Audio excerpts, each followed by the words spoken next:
Hey there, everyone. This is Ken, and I am the CEO and founder of Kupid.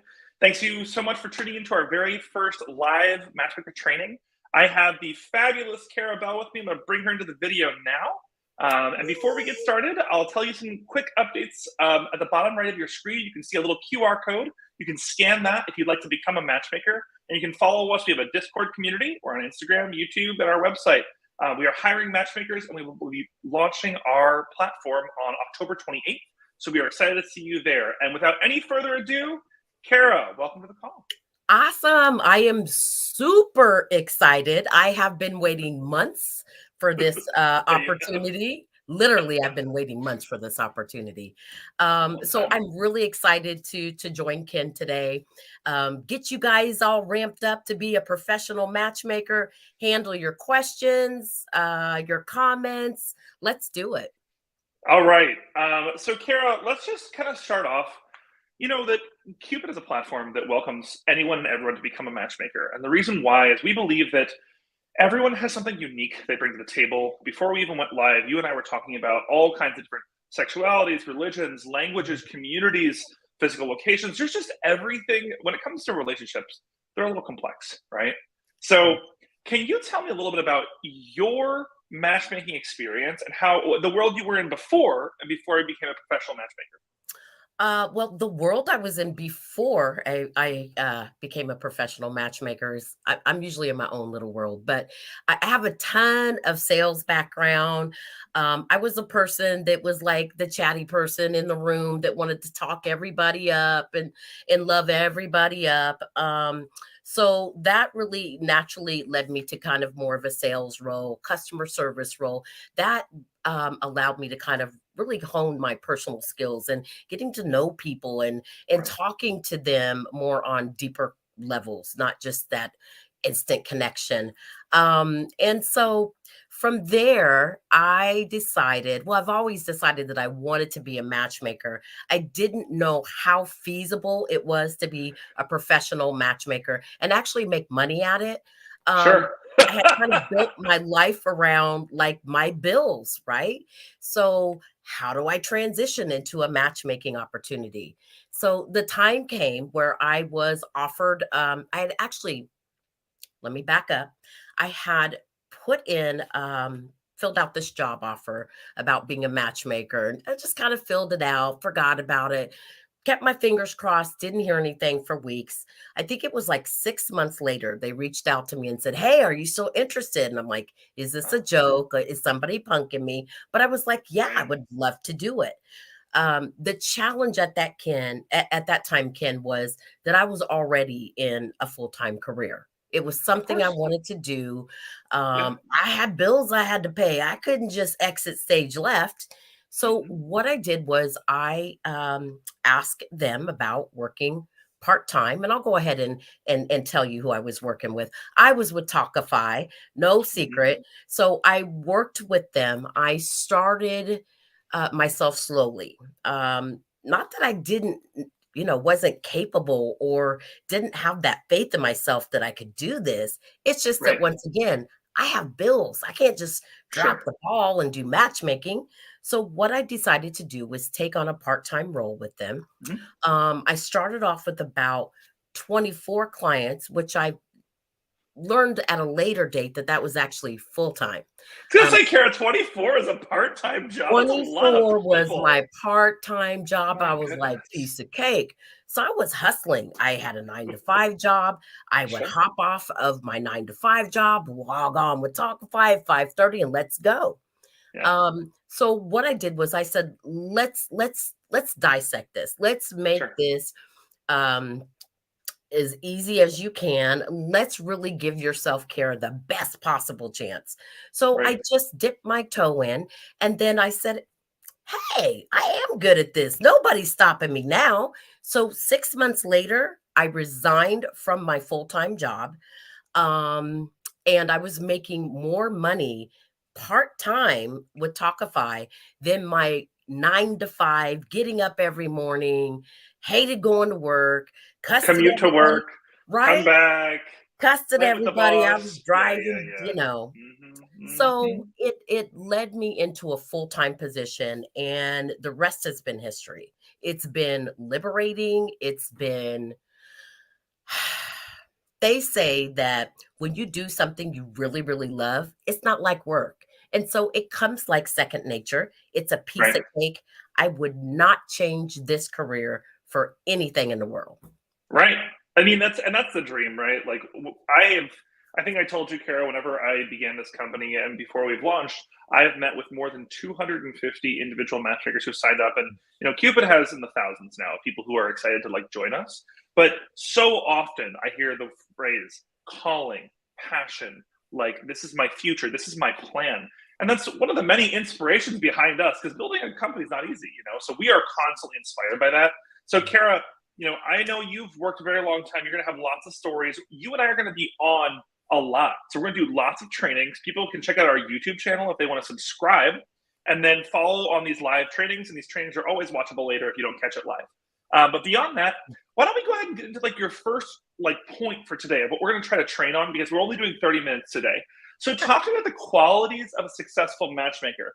Kara, the really big question is, I'm sure people have a lot of opinions in their mind. They're like, okay, maybe I have to be like, 23 years old and like I have to be like wear all this makeup and do all my hair and like I have to be this specific person, or maybe it's only for women or whatnot. Like help me demystify matchmaking and what who the qualities of a matchmaker are. So, a matchmaker is anybody with passion, anyone that wants to help someone else. There's not a look, there's not a style. It's a passion, it's a desire, it's a real desire that you have from within to want to help others. I Right. believe that karma comes back to you. So that's what a matchmaker looks like. I mean, there are matchmakers all over the world from different cultures, different ethnicities that specialize and have their own niches. Right. So we have male matchmakers, we have transgender matchmakers. There is a matchmaker for everyone. And I think some of the qualities of successful matchmaker is having a passion, really, really wanting to help others Okay. before yourself sometimes, right? I think another real quality, great quality of a matchmaker is having the ability to be able to build rapport with someone. Sure. Also just instilling trust, making sure that you're transparent in your communication, being a great listener, you know? Yes. It's one of my favorites. Yeah. Yeah, your clients want you to listen to them. They want you to listen to their needs, not what you think they want, but their needs. Right. Um, Also, just once again, communication, being there for your clients, being there to answer questions. Just sending them, happy birthdays and happy anniversaries, letting them know that you really care about them and Yeah. that you really have their best interests at heart. Right. Um, you got to have a desire and a grind. Right. So this is kind of like building your own business, which is fantastic. You're in charge of yourself. So also just having those organization skills and time management skills, I think Right. is really helpful. So those are, I would say, some of the top qualities of the best matchmakers in the world. Don't have to be Yeah. fancy, don't have to wear name brand or designers. Just be yourself, be authentic, and truly, truly want to have help your clients. Be there Yeah. for them. But I always say, Kara, like, so I want to repeat a few things back that I heard. So the core piece that I hear from you and from the other matchmakers I've interviewed is just caring. Mm. This is not like a money only business. You're not a banker. You're not a stockbroker. You are dealing in the relationships, the lives of people, and your goal should be the satisfaction and like deep down happiness, not just like the pleasure of going on a date and having a fun night, but like Sure. the dream that you are going to introduce someone to their future partner. And whether that partner means polyamory or monogamous relationship or like husband or wife, whatever, it's not your business. It's their life and their passion. So that's Right. one piece I hear. The other piece that I think is really cool is like, it doesn't matter if you're 65 years old or 19 years old. you are going to appeal and resonate with a certain kind of single, right? Like, Absolutely. you're going to understand people better. I mean, Kara, I am a gay man. There's a whole vocabulary in my world, Lord knows. Like, that is a exhausting vocabulary of like what we do and how we do it and all that. We don't have to get into it. But Right. it doesn't mean that because you are not a gay man, doesn't mean that you could not work with me and we couldn't be great connections. But there's space for everyone. You know what I mean? Absolutely. Yeah. Yeah. And the one last piece I want to add is like my very favorite thing that I've heard from another matchmaker.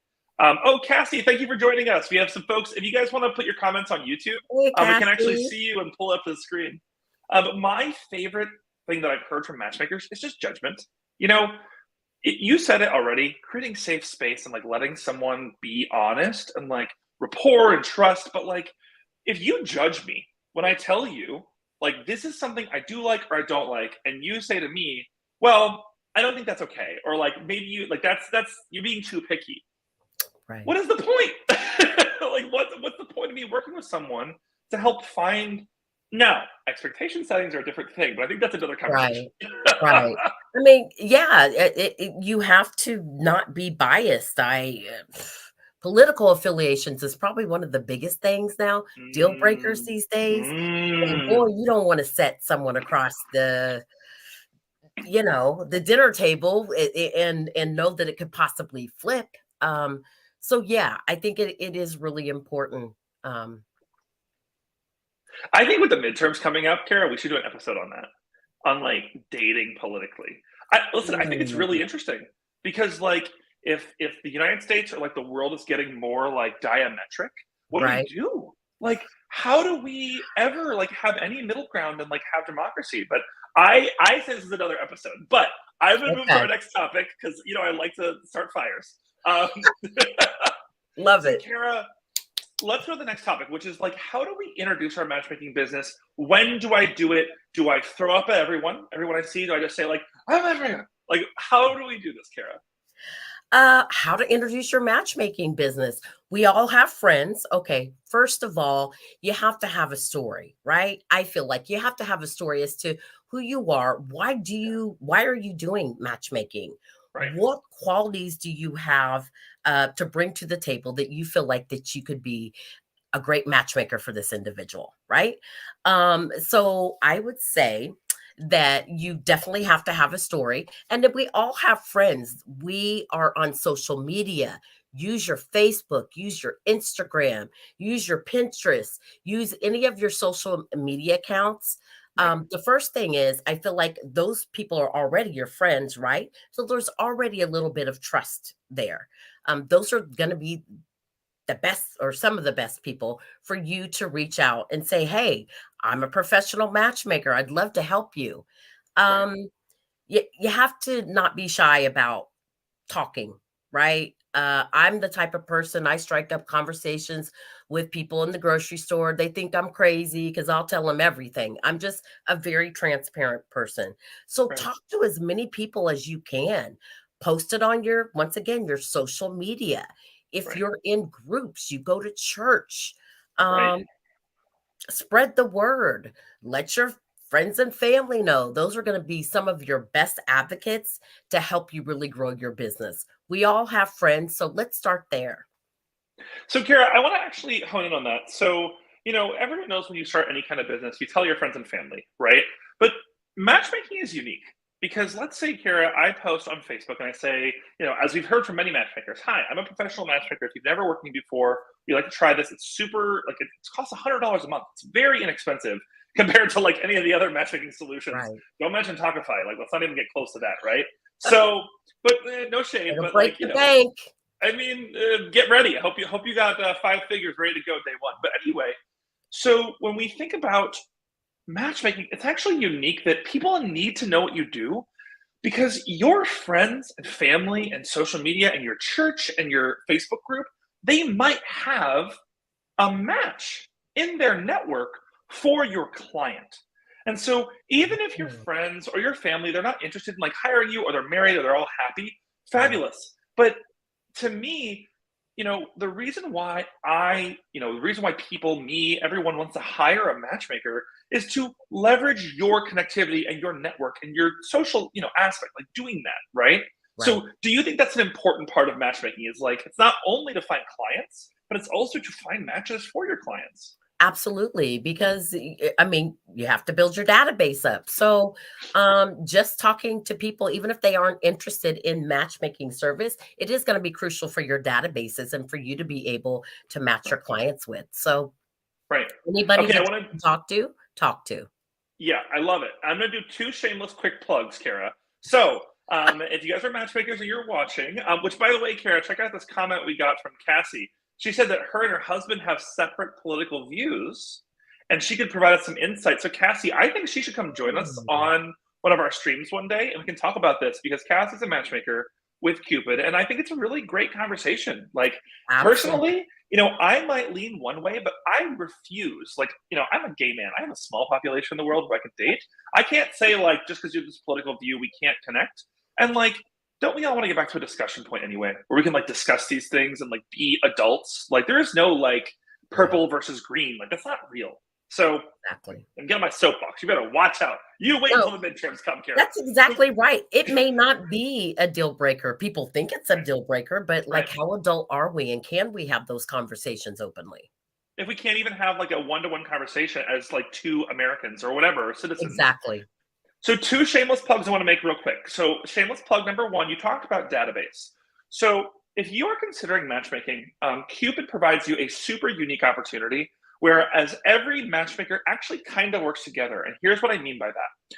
Whenever Kara invites 5 or 10, singles that are really great, they may not be her client, but they're singles from a wedding. Those people are now accessible to you as well, and vice Right. versa. So as we have more matchmakers right now, we have more than 1,000 matchmakers joining on day one, and we suggest that our matchmakers invite about 30 singles a month. That's how we can kind of guarantee that growth and that constant expansion. But if you do that, imagine how many people that is. We have 1,000 people inviting 30 people every month. We have an enormous amount of singles, and as Cupid will eventually become global, I think it'll probably take us a year or two. But it's very nice to understand that it's not only you.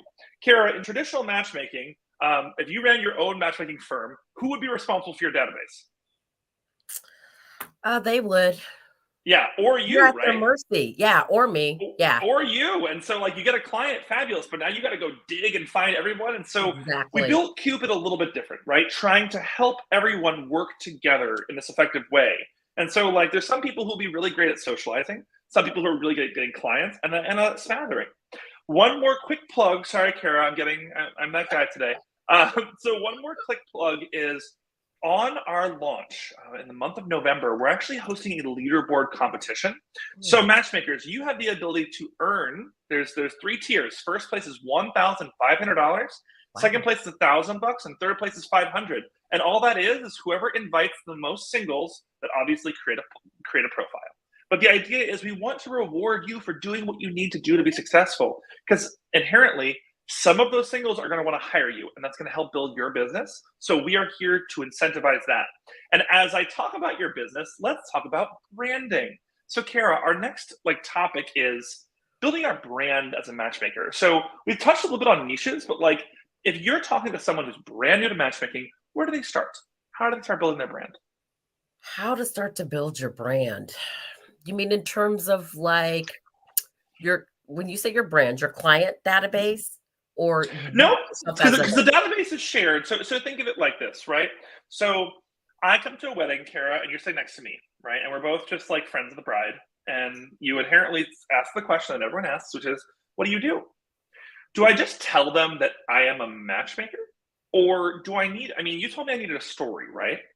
I could say I'm a matchmaker, but like, wouldn't it, if it was me, what I'd think is like, I need to have a specific subset of people that I'm a matchmaker for anyone, but I focus on this group. Like, here's what I specialize in, here's my background, and like, ah, almost like a pitch. You know what I mean? Would you yeah. say that's like a useful thing for a matchmaker to practice? I think it is because I think there are so many different niches Mm, that people can get into. I mean, that's one thing that I've really been exposed to. You talked a little bit about being a gay man and you not wanting to have to necessarily teach someone the yeah, lingo. train my matchmaker. I don't want to do that. I was taught because I didn't know I had gay clients. And so it got to the point where I was like, we need to have this conversation. I Yeah. don't know what this terminology means. Help me out Mm-hmm. there. So if you have a special niche, uh, maybe you would like to be an Indian matchmaker. Maybe Sure. you want to just focus on the LGBTQ community. Maybe you want Veterans, Republicans, that's right. Christians, like you Disability, specialize. people that are disabled. There are so many opportunities. And I know there's something out on Netflix now where they do something with people on the spectrum, which I think Yeah. is Autism. beautiful. Yeah. There Right. is a need for every type of niche. So I if agree. you feel that you connect more so to a certain group or identity and that you can more so walk that walk and talk that talk, why not make that your niche? I You agree. just Yeah, and this is where, like, especially if you're just getting started, matchmakers, don't feel as though like you have to figure this out to start. Maybe you'll start learning as you start talking about this. You're like, wow, I, from my personal experience, I really resonate with this kind of person. Like maybe you grew up in the Mormon faith, or maybe you are a Mormon, and like that's your community, or maybe it's your heritage, or maybe it's your race, or something specific. You never have to limit yourself, but you can say this is a specialization I have because I am uniquely suited to understand this, right? It's always like an interesting thing when we talk about like matchmaking 101. Kara, I know that you and I are going to do a ton more of these and like get into specific topics. And let me say, YouTubers who are watching, like if you guys want to hear Kara and I dig into like, things from Kara's past, right? Kara's worked with a lot of clients. She has way more experience than I ever will. So, depends on what you're digging into, Ken. hey, you know what? Like you can tell me Be no. I mean, careful. I'll ask you. You can tell me no. Okay. But I have two more points. We've got about 8 more minutes today because we're going to cut it off at 2 p.m. EST because I have to interview more matchmakers. So the next question I have for you is talking about matchmaking as a career. Like, why did you choose this? Kara, like, you're intelligent, you're well-spoken, you can literally do anything you want. Why did you choose matchmaking? Ken, once again, when I say I feel liberated, I feel liberated. I don't have to drive to work anymore. Sometimes I've done matchmaking in my pajamas until 1 o'clock. Don't tell anyone. I don't have to dress It's up okay. for the job. I just have to have my Wi-Fi, a great attitude, ready to go. So that's the first thing is it allows me so much freedom. I love to travel. I'm a globe trotter. Trotter, So yeah. I just pick up my computer and I go and I can continue to do my work without a hitch. The other thing is that it has provided me so much financial freedom. I Oh, never in a million years would I think that financially it would have put me in this position. But since let's talk about being transparent. Um, I went from literally paycheck to paycheck. Uh, and then all of a sudden, I can take half my paycheck and stick it into my savings account, right? the dream. That is the But dream. I've paid all my bills, I've gotten my nails done, my hair done, and I still have X amount of dollars, 5,000 to move over into my savings account. Right. So the financial freedom has really allowed me to live a different standard of living. Yeah. It's really, really, it's been amazing, and helping others, the Right. best feeling that you can get, when you lay down at night and knowing that you have made a difference in someone's lives. When I get these emails of people thanking me and I see pictures of them together where ordinarily they would have spent a Valentine's Day alone, how rewarding is that? Um, Kara, you're making me emotional. I'm Stop. just I get like saying. tingles and then I want to cry. Like It Kara. really, really I had a client who sent me the sweetest, little note in February saying, "I just wanna thank you because ordinarily" it was Valentine's Day. Ordinarily, this would be just any other type of day. I'd watch all the other girls in the office get flowers and stuff, and she actually sent a picture of her and the match they had been I'd matched them up 6 months prior, still together, and they were celebrating Valentine's Day, and there was like Mm, I felt little tears rolling down, I'm like, getting there. I did I'm gonna start that, you crying. know? I'm gonna start crying, Kara. So Wow. it just like the warmth that flooded my heart was like, Yeah. this is it. If not for the financial, for the love and passion. And when you have love and passion, the finances will come. Trust me. Right. Well, and I just want to speak about that, like a little bit about the finances, because as we were start building Cupid, like I am here, I am the CEO of Cupid, and like Cupid is literally being built for you. The cool Mhm. part about it is, if you guys are tuning into this video, I am here on Discord every day. Kara will tell you, I will text you at midnight, like whatever you want to do. I am here to build this for you. And Kara, I fervently look forward to the day that I am writing you $100,000 per month check. And that is the dream. Like, we want our matchmakers, forget the Millionaire Matchmaker show. I'm going to have like hundreds and thousands of millionaire matchmakers on Cupid. That's what we're going to do, because there's no limit to the quantity of customers you can have. And I know if you guys are tuning into Cupid right now, and we'll look back at this video in 6 months and laugh, but right now it's a $99 subscription, and the matchmakers make 80%. So you make $80 a month per client. It's not so much, but it's also not a small amount of money once you get a few coming in. Mhm. Trust and believe. Give us a few months and we'll be opening up for 200, 500, 1,000. We know that you're going to provide services. Kara, I was just talking to you. I have a meeting today with a sexologist. I mean, we understand that there are so many things that our matchmakers do outside. Maybe you want to charge consulting. Maybe you have a base fee, but then you want to charge an hourly rate. There's so many ways that we can build this for you. And we've chosen to launch early, launch fast, launch ugly. I mean, I'm not in the studio. This is my house. Like, I look at love my that, house. right? Like we have We're chosen to winging it. spend. But that's what you do, because this is collaborative. Like, we are here. We're finding people like Kara. We're finding matchmakers. We're having people join us, and like a lot of you don't have experience, and that's okay, because we believe that like with an enormous community, there's going to be someone for everyone. Whether you have a single client and this pays your cell phone bill per month, amazing. The satisfaction doesn't change if you have 5 clients, 10 clients, or whatnot. Right. We welcome you.